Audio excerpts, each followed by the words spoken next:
Hey guys, this is Mr. Roxy coming at you from Palm Beach in Florida.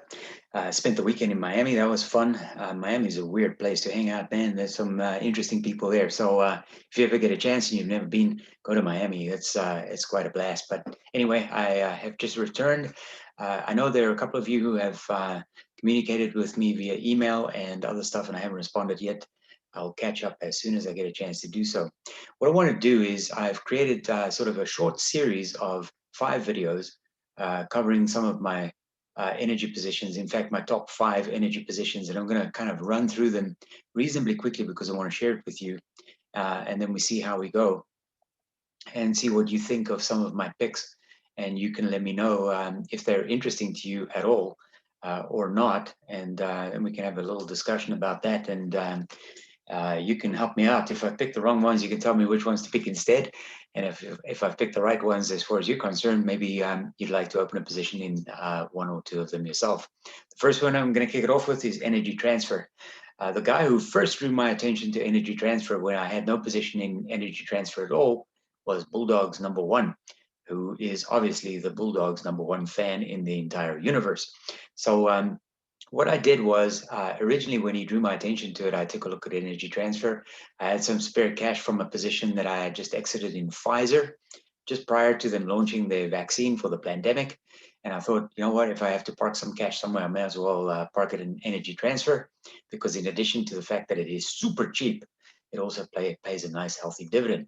So let's take a look at energy transfer. I'm going to follow the same kind of theme on all these little short videos that I'm making. So it's going to say need to know when to buy, when to sell, and when to hold. I have no idea to tell you when to buy, when to sell, or when to hold, because obviously I have no idea what your financial circumstances are, your financial objectives, your earnings, or all that kind of stuff. I don't know. So I'm just sharing information with you. The first thing I usually do when I look at a stock is I go to tip ranks. So you're going to see this pop up every single time as I go through these short little videos. The smart score, which is an aggregator of all the analysts currently, is at 8, which is an outperform. Now, what's interesting to me about this is, and you guys, if you've been following me, you will know that I always say analyst, schmanalyst. The fact of the matter is some of the analysts are really good. Some of the analysts, of course, are really bad. This is an average, so I like an average of 8 that says outperform, so that's pretty good.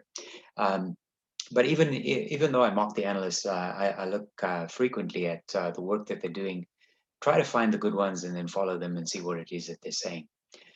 So let's take a look quickly at energy transfer. The company Snapshot here is trading at around $8. I got into my position at about $7, so I'm up a bit. I mean, I don't want to be blasé about it because I'm up more than 10% on the actual stock price. But energy is cheap, right? I mean, it's kind of relatively easy to be sitting on a profit in energy right now. You'll see there's a little bit of run rate here because the 52-week range is $5 to $10, and it's currently at 8. So just to get back to its 52-week high is 955, is not too far off from where it is currently. As I mentioned earlier on, I got into energy transfer as a sort of place to park some cash because in this particular instance, it is yielding me 7.5% based on the current price at about $8 because it's paying 61 cents per share on an annualized basis. Not a lot of shorts, 2.83. You'd be nuts to short this thing here. I wouldn't dare. I'm not brave enough. And as I always say, there's a fine line between bravery and stupidity, right? Most of the time I kind of lean towards stupid instead of brave, but let's see how we go. Energy transfer right now, based on 7 analyst ratings, is a strong buy.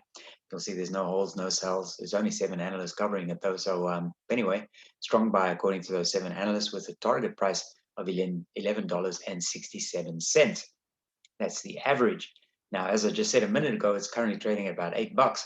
Even the lowest target price is $9, which is already 10% above where it currently is.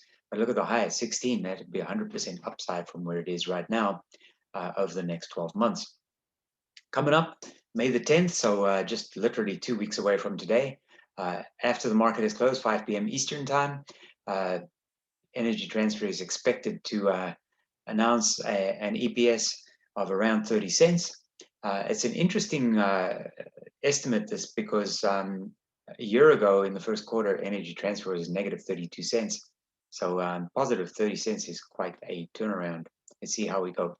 The valuation analysis is interesting. So firstly, because there's no earnings for Energy Transfer available at this time, uh, the best benchmarks for us is to look at price to sales and price to book. Energy Transfer seems inexpensive with a price to sales ratio of only 0.55. You can see it down here. 0.57. The industry is over 4 on a price to sales ratio basis based on the trailing 12 months, TTM trailing 12 months.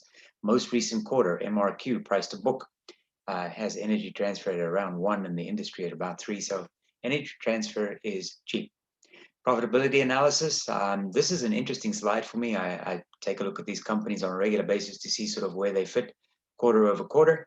The gross profit margin for Energy Transfer on a trailing 12 months basis is pretty much in line with the industry. But then look what happens when you look at the operating profit margin and the net profit margin. Not only is Energy Transfer driving some operating profit margin over the last trailing 12 months compared to the industry's negative 18, it even managed to churn out a net profit margin over the trailing 12 months that's positive compared to the industry's negative 20. How about the financial strength? So this is interesting too. The debt to capital ratio at 61.54% is actually very similar to your favorite stock and mine, Occidental Petroleum. The difference here, though, is that Energy Transfer has an operating profit that is almost 2 times greater than its interest payments. So it has very little difficulty in repaying debt. Occidental is nowhere near that. That's one of the reasons why they're still paying so much attention to managing their wall of debt. If we look at the change in debt quarter over quarter, Energy Transfer is way below the industry's norm. And as I said, the interest coverage on a most recent quarter basis is 3 compared to the industry's slightly less than 1. So guys, that's a wrap on Energy Transfer. I like my position currently in Energy Transfer. I opened it at $7 because of the fact that I reinvest my dividends. I've already received 1 tranche of dividends during the time I've held it because I've owned it since January. So I got dividends paid to me based on the previous quarter, which was Q4 of 2020. So the initial position that I opened in Energy Transfer is already been increased because of the dividend reinvestment that I'm enrolled in, which buys me more stock. And when that dividend reinvestment happened, I added to my position at about $6.85 after I had originally opened the position at about $7. So it actually averaged my cost basis slightly lower than where I was at that point in time. So guys, that's kind of a wrap on Energy Transfer. I'm going to do another 4 videos and we'll see how we go and we'll see how long I can grab your attention for. The good news is you can watch one every day for the next 4 days, and by Friday I might have something new for you to take a look at. So for now, this is Mr. Roxy saying goodbye from Palm Beach, Florida. Take care, stay safe, and stay away from coronavirus. Talk to you later. Bye.